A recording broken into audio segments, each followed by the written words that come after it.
सबको प्रणाम। भैया माइक अभी ठीक नहीं हुआ, ठीक नहीं कर रहे तो बैठ ही जाओ, खड़े होकर भी क्या कर रहे हो। थोड़ा स्टेज पे ठीक नहीं आ रही आवाज, पीछे तो ठीक जा रही है। बजट में नहीं है। ठीक है बस ठीक है। मॉनिटर ठीक करो, मॉनिटर गड़बड़ है। मॉनिटर 4-5 लगे हैं लेकिन मेरे से ठीक काम नहीं कर रहे हैं। ये क्लास के मॉनिटर जैसे ही बर्ताव कर रहे हैं, काम नहीं कर रहे हैं। बहुत सर आपको बहुत बहुत प्रणाम। जैन साहब भैया नहीं आ रही, पीछे रख के भी नहीं आ रही है।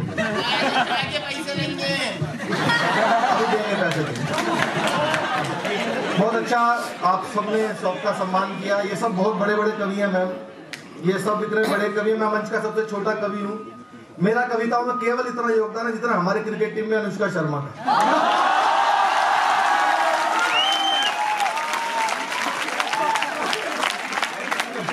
और मंच का एकमात्र तुम्हारा कवि भी हूँ, लेकिन तुम्हारे का जो आपने सम्मान आज किया है मैं जिंदगी भर याद रखूंगा। देखो उनका सम्मान हुआ तो मैडम आएंगी, ये वाली मैडम आएंगी, वो वाली बोटनी वाली मैडम आएंगी, और जब मेरा हुआ तो भारद्वाज साहब आएंगे।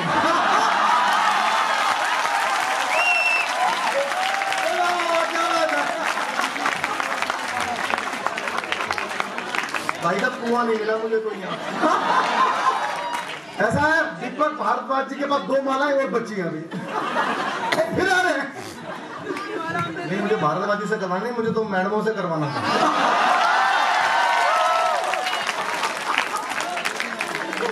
इधर चारू जी बैठी हैं आपके सर पारिवारिक सोया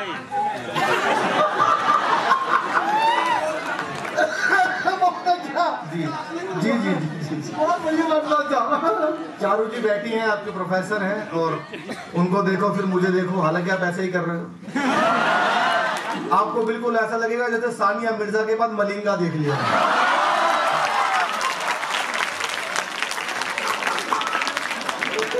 अच्छा मुझे मलिंगा सुन के एक भाई साहब इधर वो भी हंस रहे जिनकी अपनी खोपड़ी जयसूर्या के जैसी है।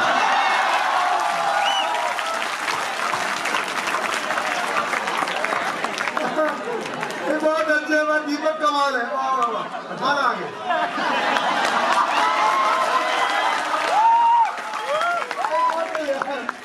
मैंने इसको बोला था 7 मिनट बाद आइयो, ये 2 मिनट में यार माइक ठीक नहीं हो रहा दोस्त, माइक बहुत खराब है आपका। मोदी जी की आवाज निकालूंगा देवगौड़ा की निकलेगी, ऐसा माइक थोड़ा ठीक रखो यार। हेलो हेलो हेलो हेलो, कुछ करो, करके देखो होगा। बाबा रामदेव ने क्या करने से होता है। हेलो हेलो हेलो, अब ठीक है जी, बेटर है। हेलो हेलो, बस यही छोड़ दो भैया, यही छोड़ दो, सीटी मार रहे हैं। हेलो हेलो, ठीक है भैया ऐसे छोड़ दो, कोशिश करते हैं। मैं अपनी थोड़ी घटा बढ़ा लेता हूँ, माइक का तो कुछ होगा नहीं, देखो सीटी मार रहा है। जैन साहब क्या प्रॉब्लम है इसमें? भाई अरे सुनो, माइक वाले का भी पेमेंट नहीं होता।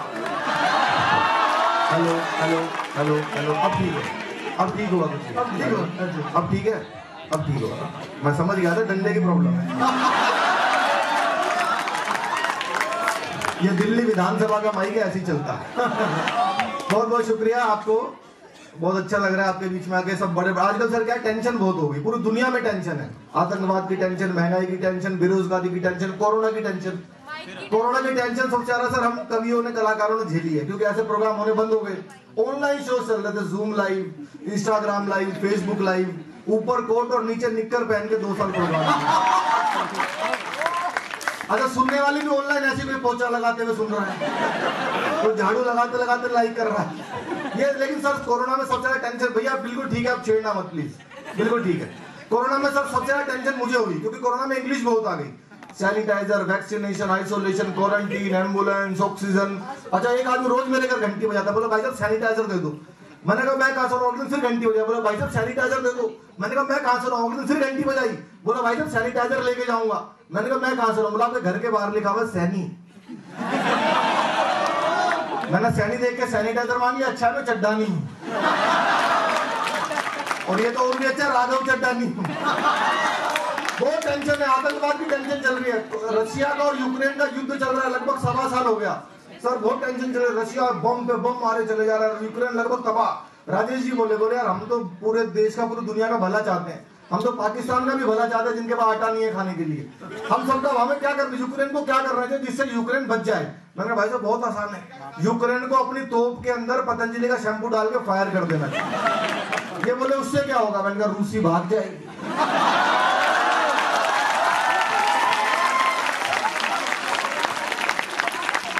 लड़ाई तो रूसी से है ना। लेकिन जैन साहब पूरी दुनिया में कितनी भी टेंशन हो जाए, मैं 12 देशों में गया हूँ, मैं सबको जाके बताता हूँ, पूरी दुनिया में कितनी टेंशन हो जाए हम दिल्ली वालों को कुछ नहीं बिगाड़ सकते। हमारा बिगाड़ सकती है कुछ सर? हमारा क्या बिगाड़ेगी? हमने तो टेंशन पे मुख्यमंत्री बना रखा है। अगर मेरा किसी पार्टी से कोई लेना देना, किसी पार्टी का मुझसे ही नहीं है। हमारे केजरीवाल जी का 8 साल से 9 साल से भाई साहब एक ही काम चल रहा है, सुबह सुबह उठो, नहा धो शीशे के सामने जाके डेली एक ही डायलॉग, एक बार दिल्ली पुलिस मुझे दे दो ठीक कर दूंगा, एक बार दिल्ली पुलिस मुझे दे दो ठीक कर दूंगा। मैंने कहा सर दिल्ली पुलिस भी यही कह रही है।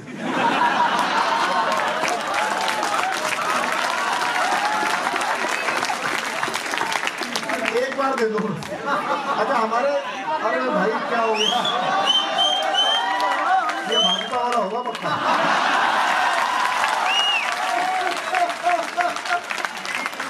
भाई बाद में एक साथ डाल देना, थोड़ा डिस्टर्बेंस हो जाती है, मैं रट के आया भूल जाता हूँ है ना, क्योंकि माला डली नहीं है अभी, और माला जिनको डली है उनके हाल देख लो आप क्या। सर हमारे दिल्ली से केजरीवाल जी ने पूरी दिल्ली से डेंगू खत्म कर दिया, आपको पता ही होगा। पता कैसे खत्म किया? उन्होंने बड़े बड़े होर्डिंग लगवाए पूरी दिल्ली में, उसको लिखवाया डेंगू का मच्छर साफ पानी में भी पनप सकता है, नीचे उनका फोटो। डेंगू दोबारा आने की हिम्मत नहीं कर। अलग मैं सारे नेताओं को बुलाऊंगा, हर पार्टी के नेताओं को आपके मंच को बुलाऊंगा, आपको बहुत मजा आएगा। हमारे केजरीवाल जी सर 2 मंत्री जेल में हैं, एक मंत्री की तो याददाश्त चलेगी जेल के अंदर, पता होगा आपको, न्यूज में सुना होगा। सत्येंद्र जैन साहब की याददाश्त चली गई। अब केजरीवाल जी मेरे सपने में आए, उनका विज्ञापन शुरू हुआ। नमस्कार दोस्तों, मेरे एक मंत्री को सीबीआई उठा के ले गई, जेल में उसकी याददाश्त चली गई, वो झूठ नहीं बोल रहा, मेरे सामने गई है। मैंने खुद उसकी याददाश्त को जाते हुए देखा, ऐसे गई है, ऐसे मैंने खुद देखा, ऐसे गई है, भगवा कलर की थी।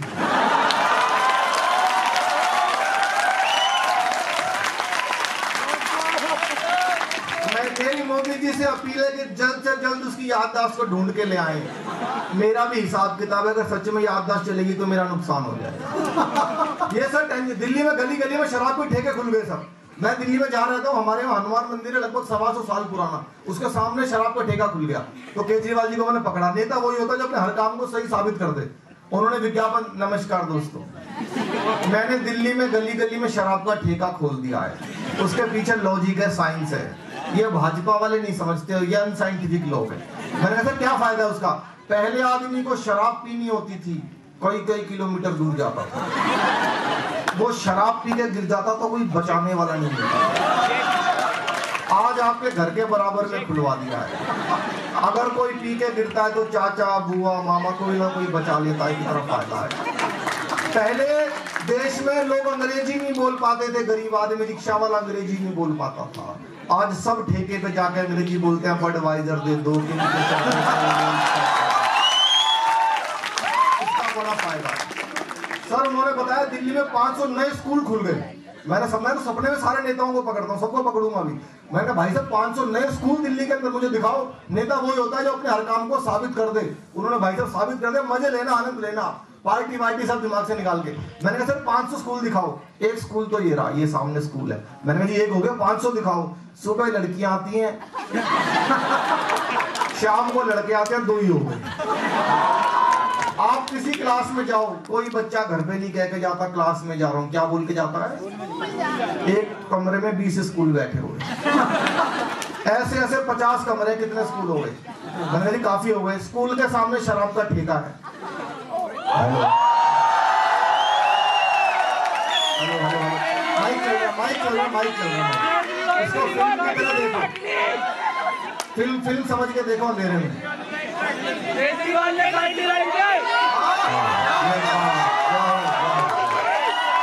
क्या फिल्म क्लियर कर दिया बच्चों? आपदा में अवसर को बदला बच्चों ने। क्या बाकियों के पास मोबाइल नहीं है या बैटरी नहीं है? सर रुको 2 मिनट आएगी लाइक कंटिन्यू करो। फोटो ले लो, हाँ फोटो ले लो भैया।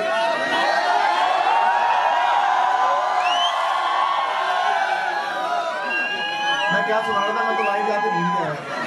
मेरी लाइट चली गई ऐसा लगा।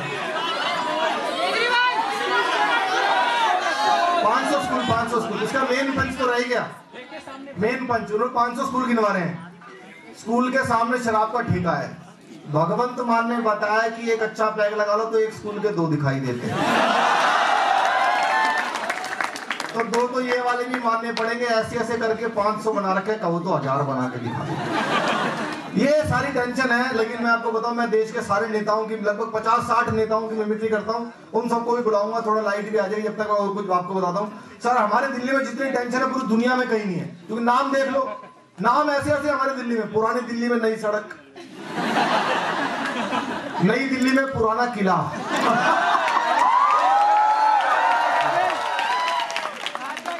यहाँ एक दिल्ली है 250 बिहार है। प्रशांत विहार, पश्चिम विहार, सरस्वती विहार, मयूर विहार, अशोक विहार, फलाना विहार, ढिमका विहार। आज तक समझ में नहीं आया बिहार में दिल्ली है। सर नाम अजीब गरीब है। एक बार बस स्टैंड पे सड़क पे खड़ा होता एक आदमी आ गया। बस स्टैंड के पास मैं आराम से खड़ा था, कोई आ रहा था, उसका वेट कर रहा था। बोला भाई साहब ये पंजाबी बाग ईस्ट है क्या? मैंने को बोला मेरे मोबाइल पे छप रहा है पंजाबी बाग ईस्ट। मैंने कहा जीपीएस का जमाना है, जो आएगा वही तो छपेगा। बोलो सड़क के उस पर जाऊंगा तो क्या छपेगा? मैंने कहा पंजाबी बाग वेस्ट छपेगा। बोलो सड़क के बीच में आऊंगा तो? मैंने कहा जा फिर सुबह अखबार में ही छपेगा। सर हमारे यहाँ बिजली के खंभे बहुत हैं। किसी के घर के सामने, किसी की दुकान के सामने, किसी और हमारे दिल्ली में कोई भी खंभा खाली नहीं मिलेगा। कुछ ना कुछ लिखा हुआ मिलेगा। निराश रोगी मिले, कुछ ना कुछ इसमें लिखा हुआ मिलेगा। और हमारे दिल्ली में दुकानदार इतने शाणे हो गए, खंबा ढंग से करता नहीं, उसको दुकान का नाम पहले लिख देते हैं सोनू जनरल स्टोर। एरो बना देते हैं, चाय नमकीन बिस्किट यहीं पर मिलता है। और प्रॉब्लम तो अभी जब वही खंबा उखाड़ कर लेकिन थाने के सामने लगा, यहाँ चाय नमकीन बिस्किट सब। एक आदमी तो लेने भी घुस गया, एक लेने घुसा था, 20 दे के छूटा। और बहुत अच्छे से आप सब बहुत हंस रहे हैं, मैं देख रहा हूँ। मैम भी बहुत खुल के, मैडम महिलाओं को हंसाना बहुत मुश्किल काम होता है, बहुत मुश्किल काम होता है। क्योंकि अपनी एक तो एज कोई ठीक नहीं बताती सब। जैन साहब आपकी वाली ने भी नहीं बताई होगी, मैं बता रहा हूँ।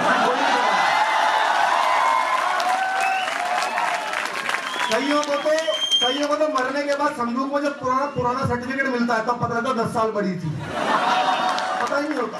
अच्छा मेकअप करने वाले समझा के भेजते, जाता हंसोगे तो चेहरे के पीओपी के हमारी कोई गाल नहीं। अच्छा मेरे को सर अभी हुई नहीं है। अच्छा जिनकी हो गई उन्होंने भी क्या कर लिया, मुझे पता है। शादी के बाद क्या शादी होती, पत्नी अपने पति को बुलाते हैं, इधर आ भाई। वो बेचारा कहता हाँ जी ये दोस्त तेरा बहुत खराब है, इससे बात करना बंद कर।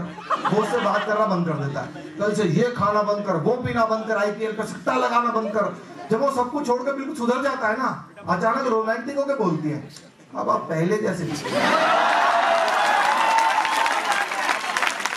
तो बेचारा पहले जैसा कहा जाएगा, सोचते रहे तो पहली फॉर्मेट हो गया। लेकिन आइए, मुझे जिस चीज के लिए बुलाया जाता है, अंत में कविता भी आपको सुनाऊंगा, लेकिन मुझे ज्यादातर बुलाया जाता है कि मैं देश के 50-60 नेताओं की मिमिक्री करता हूं। और करूं भैया, मैं कुछ नेताओं की आपको करके दिखाता हूं। एक लालू जी से शुरू करते हैं। अभी थोड़े बीमार भी चल रहे हैं, उनकी किडनी का ट्रांसप्लांटेशन भी हुआ। ईश्वर उनको स्वास्थ्य लाभ दे उनको। और एक बार उनकी बिटिया के लिए तालियां बजाइए, रोहिणी आचार्य, जिन्होंने उनको किडनी दी। लालू जी की बिटिया ने उनको किडनी दान की। एक बार तालियां जोर के होनी चाहिए। लालू जी अगर आते आपको कलमकार के इस प्रोग्राम में, सर एक बार लालू जी भाषण दे रहे थे, सामने ऐसे इंटेलिजेंट बच्चे बैठे थे। लालू जी ने 1 घंटे भाषण दिया, लड़का उठा एक लाइन में लालू जी को निपटा दिया। सबको बुलाऊंगा, देखना सारी पार्टियों को निपटा। लालू जी जैसी माइक पे है, सब तो प्रणाम करता है लालू यादव। जो नरेंद्र मोदी है नरेंद्र मोदी, अच्छा दिन। भाइयों बहनों अच्छा दिन। कब अच्छा दिन आएगा, लालू यादव पूछता है। कब देश में अच्छा दिन आएगा? नीचे से लड़का उठा, बोला जी 9वीं फेल आपका लड़का डिप्टी CM बन गया। और कितने अच्छे दिन लोग,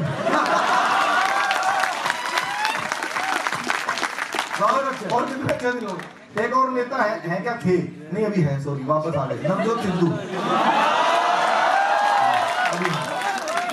मैं डॉक्टर 3 में था, वो सिद्धू जी इतने दूर बैठते थे, हम लोगों को माइक ले जाकर रखना होता था, उनको हंसना होता था और वो हमसे पहले शुरू हो जाते थे।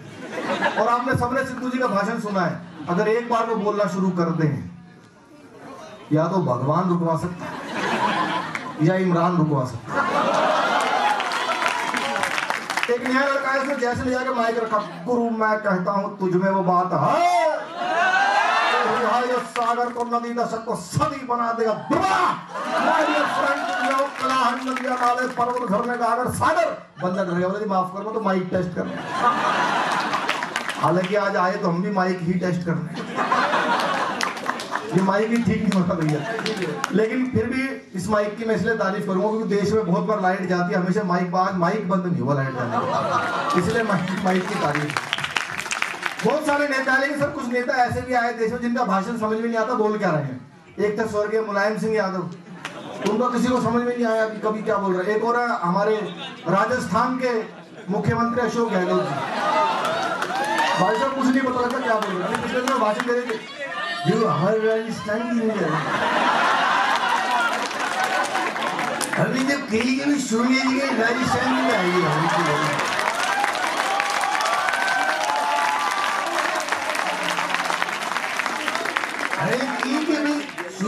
राजस्थान में राहुल जी की रैली आएगी ना, भारत जोड़ो यात्रा, तो उसके बाद हमें सोनिया जी को बुला के राजस्थान में भाई जीतते पड़े हम तो।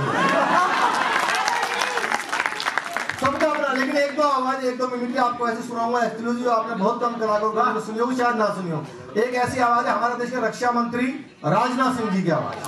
राजनाथ सिंह जी का भाषण सर आपने सुना होगा। आप बोलोगे कि भारत के रक्षा मंत्री आ गए तो फिर मुझे तालियां ऐसी चलते उनके हाथ, कैसे वो देखो करके दिखा सर। टीवी की आवाज बंद करके देखो ना अगर, तो ऐसा लगता है मुंह को बधिरों के समाचार चल रहा है। मेरे बहुत पसंदीदा नेता है, आपको लगे राजनाथ सिंह जी आगे तो पीछे तक जितने मेरे भाई बैठे सबकी तालियां चाहिए। राजनाथ जी जब लोकसभा में भाषण देते हैं, अध्यक्ष महोदय,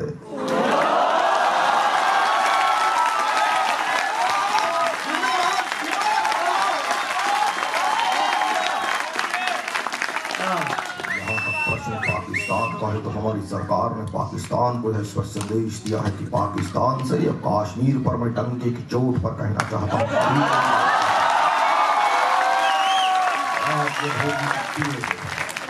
अब तो अपने, लेकिन सर एक और आवाज है जिनकी मिमिक्री पूरे देश में आपने शायद कभी नहीं सुनी होगी किसी के मुंह से, मेरा दावा है। वो आवाज है हमारे देश के गृह मंत्री अमित शाह जी का।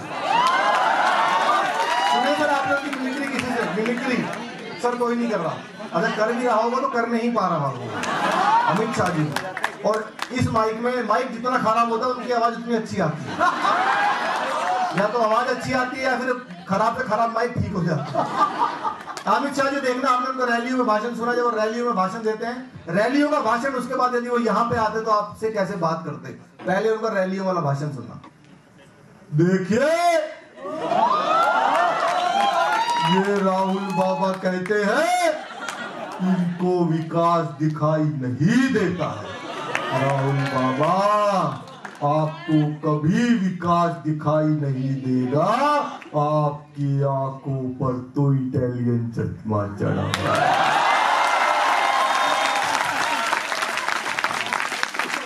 तीसरा कि अगर वो यहाँ पे आते तो कैसे आप सब बच्चों ने, देखिए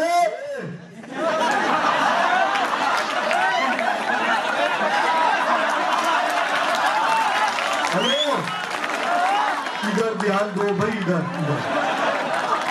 ये वाइट शर्ट,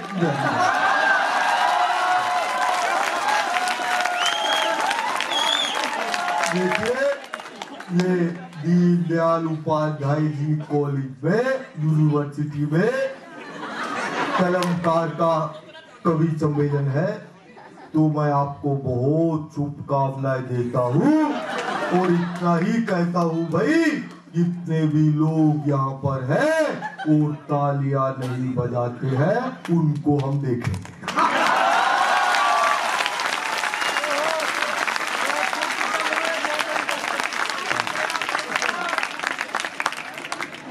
ठीक निकल रही है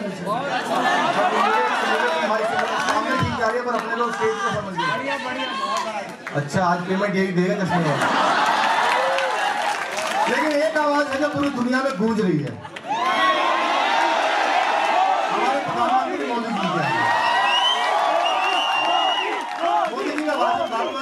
बोलते हैं, जो पसंद करता है वो तो सुनता ही है, जो नहीं करता वो 2 बार सुनता है। मोदी जी अगर यहाँ पे आते तो कैसे भाषण देना शुरू करते, देखना आपको लगेगा कि वो ऐसे ही बोलते हैं, एग्जैक्ट तो आनंद लेना। भाइयों बहनों, मेरे देश में और देश की राजधानी दिल्ली में और दिल्ली के द्वारका में दीनदयाल उपाध्याय विश्वविद्यालय में कलमकार का शानदार कवि सम्मेलन चल रहा है। तो मैं मेरी और 135 करोड़ भारतीयों की तरफ से आपको शुभकामनाएं। शानदार कार्यक्रम चल रहा है। दीपक बीच में सीटी बजानी चाहिए क्या? शानदार कवि सम्मेलन चल रहा है। दीपक सैनी प्रस्तुति दे रहा है। दीपक सैनी बुलाना चाहिए कि नहीं बुलाना चाहिए? बुलाना चाहिए कि नहीं बुलाना चाहिए? बुलाना चाहिए कि नहीं बुलाना चाहिए? दीपक सैनी को बुलाना चाहिए, हर कार्यक्रम में बुलाना चाहिए। और इतना मोटा लिफाफा भी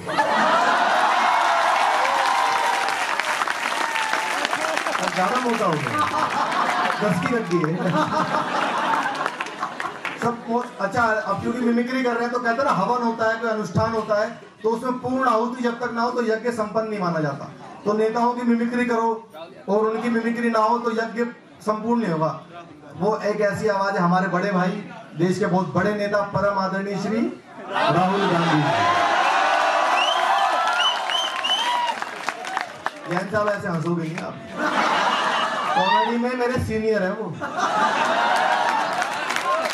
आपको लगे कि राहुल जी आ गए हो, देश के बड़े नेता है विपक्ष के, तो सबकी तालियां मुझे चाहिए जब वो रैलियों में भाषण देते हैं। देखिए भैया,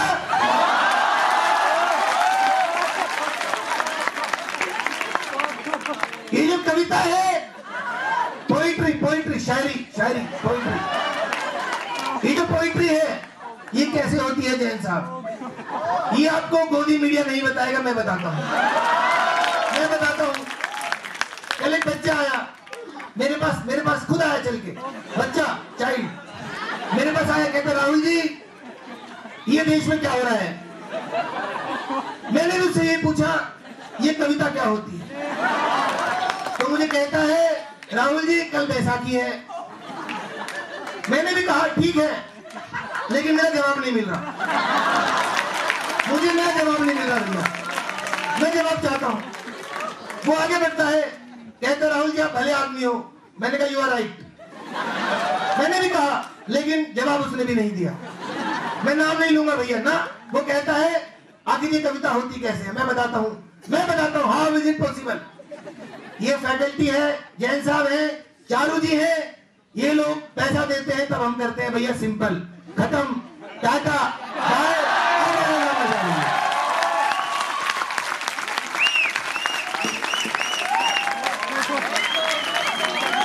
बहुत सारे नेता है, लगभग सारे। सुनो कुछ राकेश टिकैत को सुनो, राकेश टिकैत की सुनिए आप। बहुत सारे नेता, एक और नेता है हमारे दिल्ली के सांसद भी हैं, मेरे मित्र भी हैं, मनोज तिवारी जी। मनोज भाई अगर आते तो। जैन साहब जानते हैं ये लोग कौन होते हैं? ये जो कविता का सम्मेलन होता है ना, ये बहुत पावन होता है। इसमें जो भी लोग ताली नहीं ना बजाते उनको छठी मैया पाप देती है। राकेश टिकैत जी की नियुक्ति के बारे में राजेश चेतन जी ने याद दिलाया। मैंने सर पिछले दिनों की थी, बहुत वायरल भी थी, हो सकता है आप में से देखी हो, वैसे नहीं देखी होगी क्योंकि यूथ के पास ऐसे वीडियो आते नहीं अच्छे वाले। यूथ का सर अपना ही अलग ग्रुप चलता रहता है, सामाजिक ग्रुप अलग चलते हैं, यूथ के ग्रुप अलग चलते हैं। इंस्टाग्राम चल रहा है, मैं तो सर लड़कों से लड़कियों से 2 मीटर दूर खड़ा होता हूँ, पता नहीं कब किसका इंस्टाग्राम आना शुरू हो जाए। कहीं भी डांस करना शुरू कर देते, रेलवे स्टेशन पे डांस, रील्स बन रही है, एयरपोर्ट पे डांस, हवाई जहाज के अंदर भी डांस, पूरा देश नाच रहा, फिर कह रहे देश में टेंशन चल रही है। राकेश टिकैत जी को आप सब जानते हैं, किसान आंदोलन किया, बहुत बड़ा उन्होंने आंदोलन किया, पूरे देश में छाए रहे वो 1.5 साल। मेरे सपने में आ गए पिछले दिनों, हमारी टीम वर्ल्ड कप से बाहर होगी, आपको पता है। पहले न्यूजीलैंड से हारी, फिर पाकिस्तान से हारी, टीम वर्ल्ड कप से बाहर। टिकैत साहब सपने मैंने टिकैत साहब ये क्या हो गया, टीम वर्ल्ड कप से बाहर क्या करोगे? अब आपको लगेगा यही जुगाड़ बताते तो पूरे मजे लेना। मैंने कहा टिकैत साहब टीम वर्ल्ड कप से बाहर होगी क्या करें? आंदोलन होगा, आंदोलन होगा, आंदोलन। ये करेंगे आईसीसी के गेट पे करेंगे। आईसीसी, हाँ, ये जो इंटरनेशनल कांग्रेस कमेटी जो क्रिकेट वहां करेंगे आंदोलन और मांग करेंगे, मांग। मैंने कहा जी क्या मांग करेंगे? दोनों मैच जो हारे हैं दोबारा करवाओ, ये मैच दोबारा होंगे, रन रेट का कानून बढ़ेगा। इस टीम का रन रेट बढ़ गया, उस टीम का घट गया, कौन बढ़ाता है रन का रेट? एक और समस्या है जैन साहब क्रिकेट में, अंपायर उंगली उठा के आउट देता है, बैट्समैन रिव्यू मांगता है, अंपायर किसी से बात करके नोट आउट कर देता है। ये कौन है बीच में अंपायर की जिससे बात होती है? उसकी जांच होगी, आंदोलन होगा, पिच पे बैठेंगे, विकेट की बजाय गन्ने गड़ेंगे हमारे। ऐसे बहुत सारे नेता है सर, लेकिन कुछ लोग ऐसे हैं जिन्होंने नेताओं को टेंशन दी, जैसे बाबा रामदेव। बाबा ने नेताओं को जैन सा वोट है, बाबा एक बार अपना मंच बना के सबको योग सिखा रहे थे, करो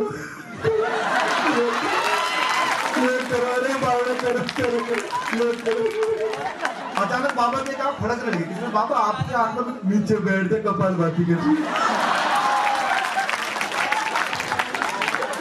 बाबा के पास एक फोन आया, देश के सारे नेता आएंगे, बाबा ने कहा बुलाओ नेता सामने, बाबा मंच पे।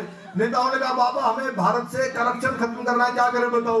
कुछ नहीं करना, पहले चटाई बिछाओ, बिछाओ बिछाओ, तुम बिछा, टोपी वाले तुम बिछाओ। अब अपना पेट धीरे धीरे अंदर करो, इतना भी नहीं कि वापस आए तो किडनी भी पहचानने से। अब धीरे धीरे बाबा तुम अचानक उठे, एक नेता उठा, बोले बाबा पेट अंदर बाहर करने से करप्शन करता जा, पेट तो कम होगा। बाबा ने अनुलोम विलोम कपाल भांति प्राणायाम खूब करवाया, इतना अचानक उठे, बाहर निकल के देखो करप्शन खत्म हो गया। किसी ने कहा बाबा कैसे हो गया? तुम सारे यहाँ बंद हो, फैलाएगा कौन?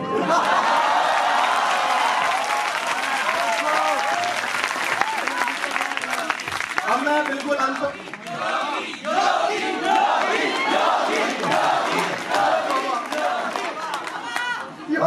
अब ना करे तो ये नहीं जाने थे, और करे तो बाबा नहीं जीने थे। भैया हमने भी नया घर बनाया,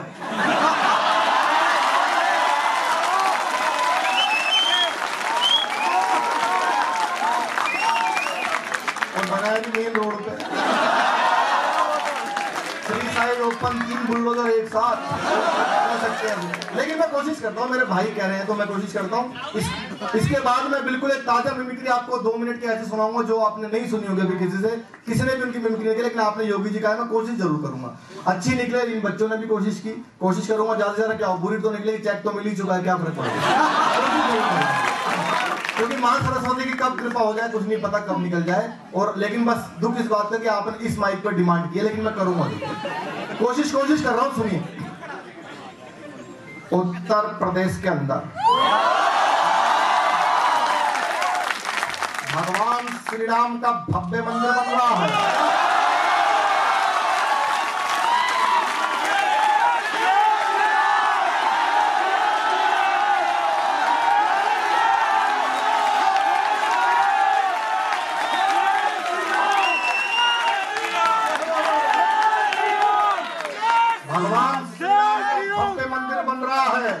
आज उत्तर प्रदेश के अंदर किसी गुंडे और माफिया की हैसियत नहीं कि सड़कों पर सर उठा करके भी चल सके, धमकी तो बहुत दूर की बात।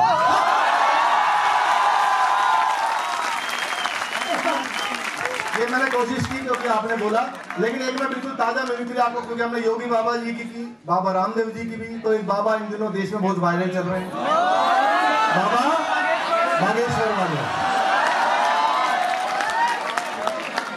उनकी मिमिक्री करने का सर सौभाग्य मुझे प्राप्त हुआ, पूरे इंडिया में सबसे पहले मैंने की, और बहुत वायरल चल रही है वो, हाँ बहुत ज्यादा, यही तो कर रहा है। बाबा बागेश्वर वाले एक बार कथा कर रहे थे, सबके पर्चे बना देते हैं, वो पहले से लिख के रख देते हैं एडवांस में कि तू क्या है और क्या करेगा, तो वहाँ केजरीवाल जी फंस गए उनके आश्रम में। आप देखना केजरीवाल जी का पर्चा बनाया, फिर 4 लाइनें सुना के, मैं ज्यादा लंबा समय लूंगा नहीं, टीम बहुत लंबी है, बहुत बड़े बड़े कवियों को हमें सुनना है। बाबा बागेश्वर वाले कथा कर रहे हैं, आनंद लेना, उन्होंने केजरीवाल का पर्चा कैसे बनाया। जय श्री राम। इस पंडाल के अंदर हमको एक आदमी दिखाई दे रहा है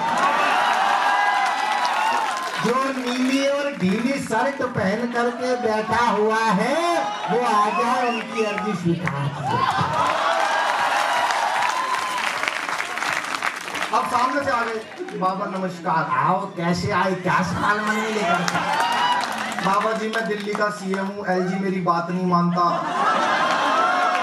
मोदी मुझे 26 जनवरी पे टैंक नहीं चलाने देता, मैं देश का पीएम बनना। एक बाबा ने तुम्हारा पर्चा बना रखा, पहले बताओ कौन सा पर्चा? बाबा जी को अब देखना, बाबा जी ने पर्चा बना रखा। देखो, बच्चों की झूठी कसम खाएंगे, अपने गुरु को लात मार के मुख्यमंत्री बनेंगे नंबर 1। आगे देखो बाबा, खोल दे पर्चा तुम्हारा, देखो आगे, ये देखो। एक विशेष समुदाय का वोट लेने के लिए चमचागिरी करेंगे, इमामों को सैलरी देंगे, परंतु हिंदू पुजारियों को मंदिर में सैलरी नहीं देंगे। तुम्हारी ठटरी बार दे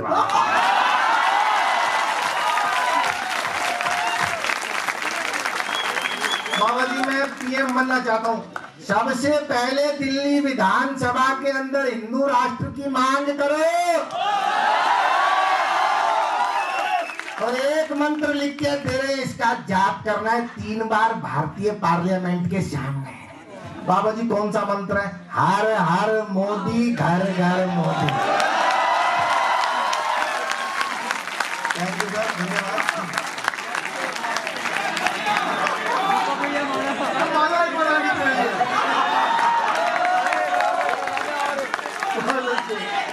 तीनों बार लड़के ही आए।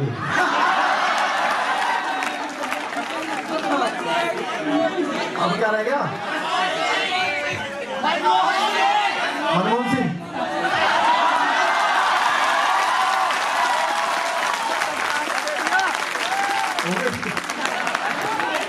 सबसे आसान मिलती है।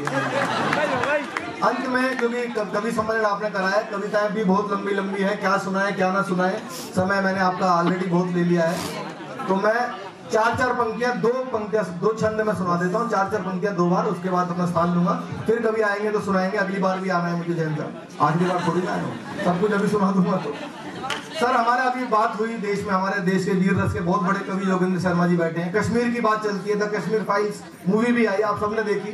आपको मूवी देख के पता चला कश्मीर में क्या क्या हुआ था। मैं आपको मात्र 4 पंक्तियों में समझाता हूँ क्या क्या हुआ था और अब क्या हो गया है। मात्र 4 पंक्तियों में पूरी फिल्म और पूरा इतिहास आजादी के बाद का, 1947 से बाद अभी 2023 में हम लोग चल रहे हैं। आपको लगभग 75 साल का आपको लगे कि बिल्कुल ठीक इतिहास मात्र 4 पंक्तियों में पढ़ाया गया। तो पीछे तक मेरे जितने भाई बहन बैठे हैं, सबका आशीर्वाद मुझे चाहिए। देखो, देश तो आजाद हुआ, इसमें सर एक शब्द अंग्रेजी का आएगा, बहुत मजा देगा आपको। देश तो आजाद हुआ और जिंदाबाद हुआ, जलता रहा तिरंगा कश्मीरी लैंड में। अगर सच बोला हो तो तालियां बजाना, नहीं बोला हो तो मत बजाना। आप किसी पार्टी के हो, मुझे कोई लेना देना नहीं। देश तो आजाद हुआ और जिंदाबाद हुआ, जलता रहा तिरंगा कश्मीरी लैंड में। भारत हो मुर्दाबाद और पाक जिंदाबाद, यही धुन बजती घाटी के हर बैंड में। जन विश्वास जगा, जन विश्वास जगा, भावी इतिहास जगा, और देश सौंप दिया मोदी जी के हैंड में, और देश सौंप दिया मोदी जी के हैंड में, और देश सौंप दिया मोदी जी के हैंड में। 70 बरस से कलंक थी जो धारा वह, मोदी ने उखाड़ फेंकी 70 सेकेंड में।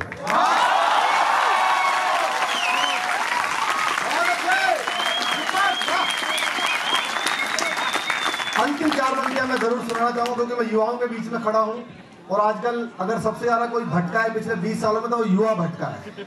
हमने भी अपने आप को भटकने से कैसे रोका हम जानते हैं, लेकिन हमारा यही उद्देश्य है कि हम नई पीढ़ी को बताएं। आजकल हम लोग वेस्टर्न कल्चर की तरफ अपनी भाषा को हम गाली देने लगे हैं। जिसको जो हिंदी में नहीं बोल पाता हम उसको बहुत बड़ा आदमी मानते हैं, देखो हिंदी में तुतला के बात करता है। ये तो ठीक है सर, हमारे देश में अरबों खरबों रुपए फिल्मों से कमाने वाले लोग, अभिषेक बच्चन, उसको ये नहीं पता कि मेरे पिताजी हिंदी फिल्मों के महानायक हैं और मेरे दादा हिंदी कविता के महाकवि थे।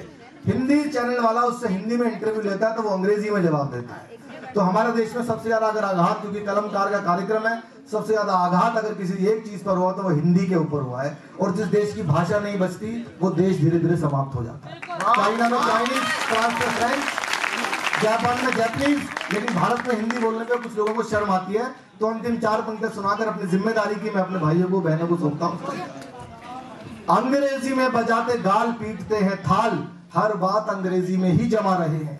अंग्रेजी में बजाते गाल पीटते हैं थाल, हर बात अंग्रेजी में ही जमा रहे हैं। धन्यवाद और याचना भी अंग्रेजी में ही, क्षमा तक अंग्रेजी में ही थमा रहे हैं। हाय बाय होती अंग्रेजी में ही सारा दिन, बचपन अंग्रेजी में ही समा रहे हैं। बचपन अंग्रेजी में ही समा रहे हैं, और हिंदी से किया है विश्वासघात उन्होंने ही, रोजी रोटी यहाँ हिंदी से जो कमा रहे हैं।